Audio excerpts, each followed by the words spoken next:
और चलिए अब अगली बड़ी खबर आपको बता दें, आईसीयू में है मुख्तार अंसारी। जी हां, बांदा मेडिकल कॉलेज में मुख्तार अंसारी इस वक्त मौजूद हैं, जहां पर उनका इलाज चल रहा है। सुबह 3:30 बजे खबर आई थी, जहां पर ये जानकारी थी कि मुख्तार अंसारी की तबीयत बिगड़ी है, एकाएक तबीयत खराब हुई है, जिसके बाद उन्हें बांदा मेडिकल कॉलेज में भर्ती कराया गया है। बड़ी खबर आपको बता रहे हैं, बांदा मेडिकल कॉलेज में भर्ती मुख्तार अंसारी, आईसीयू में रखा गया है। मुख्तार अंसारी को सुबह 3:30 बजे बांदा जेल में तबीयत खराब हुई थी।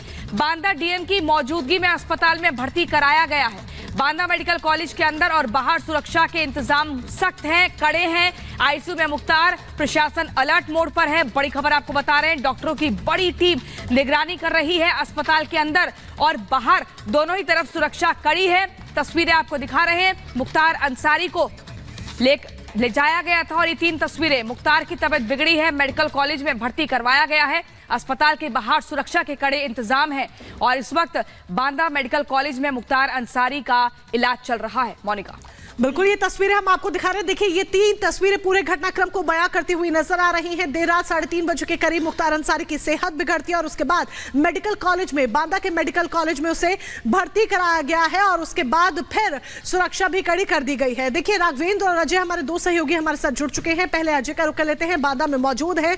अजय, बड़ी जानकारी निकलकर सामने आई है कि मुख्तार अंसारी की सेहत बिगड़ी है और उधर दूसरी तरफ अफजाल अंसारी आरोप लगा रहे हैं कि हत्या की कोशिश हो रही है। अपडेट क्या है? देखिए, रिपब्लिक ने अभी एक्सक्लूसिवली बात करी उस वकील से जिसने जो प्रार्थना पत्र है कोर्ट के सामने रखा था और तमाम जो जानकारी वो दे रहे थे, तमाम जानकारियों में जो उन्होंने बात कही वो बेहद ही महत्वपूर्ण जानकारी है। जो बात वो कह रहे हैं वो बेहद महत्वपूर्ण है। उनका कहना है कि जो घटनाक्रम पिछले दिनों घटा, जिसको लेकर प्रार्थना पत्र लिखा गया, उसके बाद तबीयत और बिगड़ गई है, तो अलग अलग तरीके की आशंकाएं वो जाहिर कर रहे हैं। वो जानकारी सुनना बेहद महत्वपूर्ण होगा। इन सब बातों के अलग इस समय की क्या स्थिति है? इस समय 2 महत्वपूर्ण घटनाक्रम चल रहे हैं। एक इलाज से जुड़ा हुआ है, तमाम बांदा के मेडिकल टीम के लोग वहां पर मौजूद हैं। आसपास से जो मदद ली जा सकती है वो लोग तमाम वहां पर मौजूद हैं और इसके आगे जो परिजन है वो अपने अपने गृह जिलों से, परिवार के लोग जो गाजीपुर में है, मऊ में है, लखनऊ में है, वो लोग भी इस समय बांदा के लिए निकल चुके हैं। तो ये एक महत्वपूर्ण घटनाक्रम है। तबियत के विषय में जो उनका इन्फेक्शन है, यूरिनल और पेट से जुड़ा हुआ जो उनकी दिक्कतें हैं वो बढ़ी हुई हैं, जिनको लेकर ये सारा इस समय एडमिट कराना और नया घटनाक्रम देखने को मिल रहा है। ठीक है, और लखनऊ से राघवेंद्र भी हमारे साथ बने हुए हैं।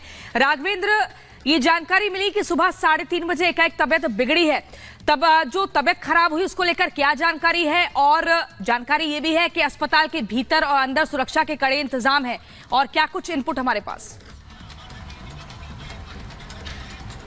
देखिए, जब मुख्तार अंसारी की तबीयत अचानक खराब हुई तो जेल प्रशासन ने वहीं पर जिला अस्पताल में उनको भर्ती कराया।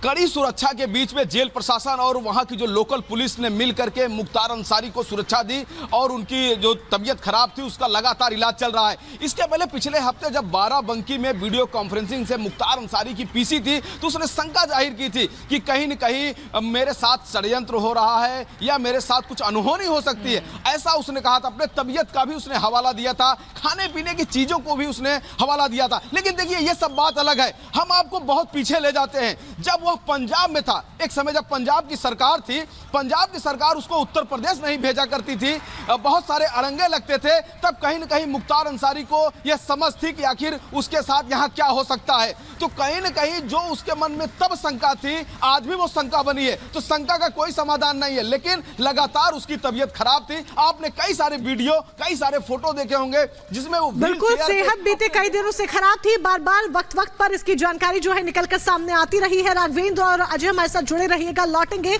लेकिन इस बीच एक बड़ी अपडेट आपको यह भी बता दें कि मुख्तार के परिजनों को सूचना दे दी गई है कि माफिया की तबीयत खराब है। यही एक बड़ी वजह है कि गाजीपुर से बांदा पहुंच रहा है पूरा परिवार। अफजाल अंसारी, भाई अफजाल अंसारी भी बांदा पहुंच रहे हैं। बड़ी जानकारी। और इस बीच ये आपको बता दें कि मुख्तार अंसारी की तबीयत जैसे बीते कई दिनों से खराब थी, लेकिन आरोप जो है वो आरोप लगातार लगाए जा रहे हैं कि हत्या की साजिश रची जा रही है।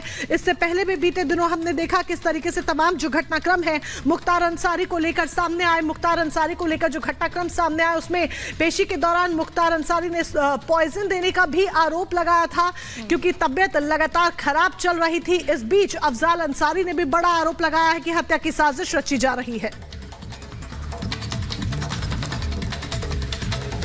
और चलिए अब अगली बड़ी खबर आपको बता दें। कंगना रनौत जो कि हिमाचल प्रदेश के मंडी से चुनावी मैदान पर है, लेकिन उन पर अभद्र टिप्पणी की जाती है। अब इसके बाद ही कहा जा रहा है कि एक्शन कब होगा। ये बड़ा सवाल है कि आखिर एक्शन कब लिया जाएगा। एनसीडब्ल्यू से शिकायत की गई है। एनसीडब्ल्यू ने चुनाव आयोग से शिकायत की है। सुप्रिया श्रीनेत, एचएस अहीर की शिकायत, आयोग से दोनों पर सख्त कार्रवाई की मांग। इनका व्यवहार महिलाओं की गरिमा के खिलाफ है। ये बड़ी खबर आपको बता रहे हैं। अभद्र टिप्पणी की गई थी कांग्रेस के नेताओं द्वारा कंगना रनौत पर, जिसके बाद चुनाव आयोग से शिकायत की गई है एनसीडब्ल्यू द्वारा।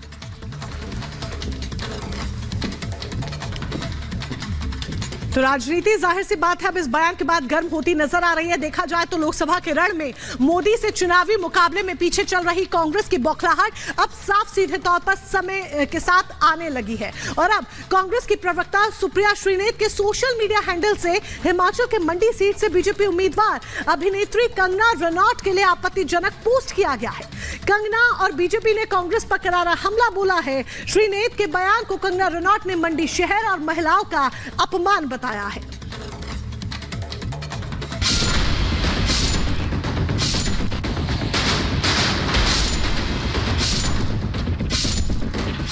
हिंदुस्तान में नारी को देवी कहा जाता है, महिलाओं को शक्ति स्वरूपा मां दुर्गा माना जाता है। मगर सियासत इतनी ओछी है कि यहाँ राजनीतिक नफा नुकसान और अपने एजेंडे के लिए कांग्रेस हिमाचल की बेटी का खुले तौर पर अपमान कर रही है। कांग्रेस की नेता सुप्रिया श्रीनेत के एक इंस्टा पोस्ट ने विवाद खड़ा कर दिया। बीजेपी ने दावा किया है कि कंगना रनौत की यह तस्वीर जारी कर उनके खिलाफ डबल मीनिंग शब्दों का इस्तेमाल किया गया और लिखा गया कि मंडी में क्या भाव चल रहा है। मंडी शब्द को अश्लीलता से जोड़ते हुए अपमान करने का दावा हो रहा है, क्योंकि बीजेपी ने कंगना रनौत को हिमाचल की मंडी लोकसभा सीट से अपना उम्मीदवार बनाया है। इस मामले में बीजेपी के नेता अमित मालवीय ने लिखा, कांग्रेस की सुप्रिया श्रीनेत ने इंस्टा पोस्ट में कंगना रनौत पर आपत्तिजनक टिप्पणी की। ये इतना घृणित है कि कोई ये पूछे बिना नहीं रह सकता। कांग्रेस इतनी गंदगी एक जगह कैसे इकट्ठा कर लेती है? अगर पार्टी में उनकी कोई भूमिका है तो कांग्रेस अध्यक्ष खरगे को उन्हें तुरंत बर्खास्त करना होगा या फिर इस्तीफा देना होगा।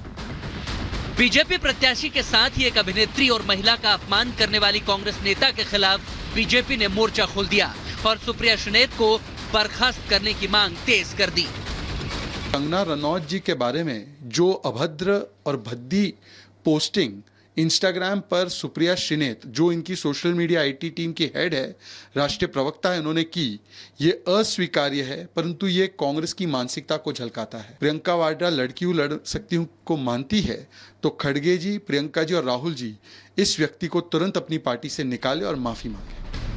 बीजेपी भड़की हुई है तो मंडी से बीजेपी उम्मीदवार कंगना रनौत ने भी कांग्रेस की नेता सुप्रिया श्रीनेत को करारा जवाब दिया और सोशल मीडिया पर पहला पोस्ट कर लताड़ लगाई।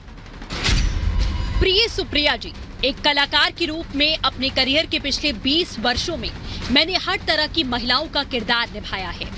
क्वीन में एक भोली भाली लड़की से लेकर धाकड़ में एक आकर्षक जासूस तक, मणिकर्णिका में एक देवी से लेकर चंद्रमुखी फिल्म में एक राक्षस तक, रज्जो में एक वैश्या से लेकर थलाईवी में एक क्रांतिकारी नेता तक। हमें अपनी बेटियों को पूर्वाग्रहों के बंधनों से मुक्त करना चाहिए। हमें उनके शरीर के अंगों के बारे में जिज्ञासा से ऊपर उठना चाहिए और सबसे ऊपर हमें यौन कर्मियों के चुनौतीपूर्ण जीवन या परिस्थितियों को किसी प्रकार के दुर्व्यवहार या अपमान के रूप में उपयोग करने से बचना चाहिए। हर महिला अपनी गरिमा की हकदार है। कंगना ने कांग्रेस को महिला की गरिमा का सम्मान याद दिलाया तो उससे पहले बवाल होते ही सुप्रिया श्रीनेत बैकफुट पर आ गई और दावा किया कि उनका मेटा अकाउंट हैक हो गया था और किसी ने उनके अकाउंट का इस्तेमाल कर ये विवादित पोस्ट किया, हालांकि जिसे बाद में डिलीट कर दिया गया। ट्विटर पर मेरा नाम का दुरुपयोग करके एक पैरोडी अकाउंट चलाया जा रहा है। सुप्रिया पैरोडी के नाम से वहीं पर ये ऑब्जेक्शनेबल पोस्ट हुआ और वहीं से किसी ने कॉपी पेस्ट करके मेरे फेसबुक और इंस्टा पे डाला। मैं किसी भी सूरत में सार्वजनिक जीवन में भद्दी भोंडी व्यक्तिगत टिप्पणियों के खिलाफ हूं। न मैंने ऐसा कभी किया है और न मैं कर सकती हूँ। भले ही सुप्रिया श्रीनेत जी अभी डिनाई कर लें, इनकार कर लें कि उनका अकाउंट हैक हुआ है, लेकिन अगर आप देखेंगे कांग्रेस के अलग अलग मुख्तलिफ हैंडल्स और उनकी टाइमलाइंस पर कितनी गंदी और भद्दी बातें कही जा रही हैं। वाकई में मुझे यकीन नहीं आता कि क्यों सोनिया जी, राहुल जी, प्रियंका जी इस पर चुप हैं।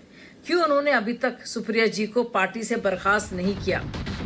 सुप्रिया श्रीनेत अपने पोस्ट से किनारा कर रही हैं, लेकिन खुद को गुजरात किसान कांग्रेस के स्टेट ज्वाइंट कोऑर्डिनेटर बताने वाले एचएस अहीर ने तो इतना भद्दा कमेंट किया है जिसे पूरा दिखाना भी महिला सम्मान के साथ खिलवाड़ माना जाएगा। ऐसे में हम उसे नहीं दिखा रहे। अहीर की इस पोस्ट में आप उनके ट्विटर प्रोफाइल पर राहुल गांधी और खरगे की तस्वीर देख सकते हैं। कांग्रेस के नेता महिलाओं का अपमान कर रहे हैं, लेकिन उसी मंडी सीट से आने वाली कांग्रेस की सांसद और उनके बेटे किस तरह से कंगना रनौत के लिए शब्दों का इस्तेमाल कर रहे हैं, क्या इन्हें कांग्रेस के नेता नहीं देख या सुन रहे हैं? वो सेलिब्रिटी है, बट एकदम से राजनीति में आकर कैसी भूमिका निभाती है वो देखने वाली बात है। और जहाँ तक मेरा सवाल है, आपको मैं पहले ही अपनी इच्छा व्यक्त कर चुकी है। ये बात मैंने हाईकमांड के सामने भी रखी है। अब हालात को बदलते हुए देखकर हाईकमांड क्या उस पर फैसला करती है, क्या उनका हुक्म होता है, उसका हम पालन करेंगे। और ये वैसे भी एक हिमाचल प्रदेश का 1/3 इलाका है लोकसभा का, जिसका रिप्रेजेंटेशन मंडी संसदीय क्षेत्र करता है। बड़ा सवाल ये है कि इस तरीके से एक अभिनेता को उतारना, जिनका प्राथमिकता हमेशा फिल्में बनानी रही है, जिनका जगत बॉलीवुड जगत से नाता रहा है, क्या वो इतना समय जो है हिमाचल प्रदेश के 1/3 क्षेत्र को दे पाएंगे? कांग्रेस के साथ ही इंडिया अलायंस के कुछ नेता भी महिला अपमान से बाज नहीं आ रहे। और इसी बीच बड़ी खबर आपको बता दें, केजरीवाल को लेकर आम आदमी पार्टी का एक और बड़ा दावा, ईडी की हिरासत से दूसरा आदेश दिया है। स्वास्थ्य विभाग को लेकर सीएम का आदेश, सीएम के आदेश पर सुबह 10 बजे पीसी, आदेश पर मंत्री सौरभ भारद्वाज की प्रेस कॉन्फ्रेंस होनी है। बड़ी खबर आपको बता रहे हैं, स्वास्थ्य विभाग को लेकर मुख्यमंत्री केजरीवाल जो कि ईडी की हिरासत में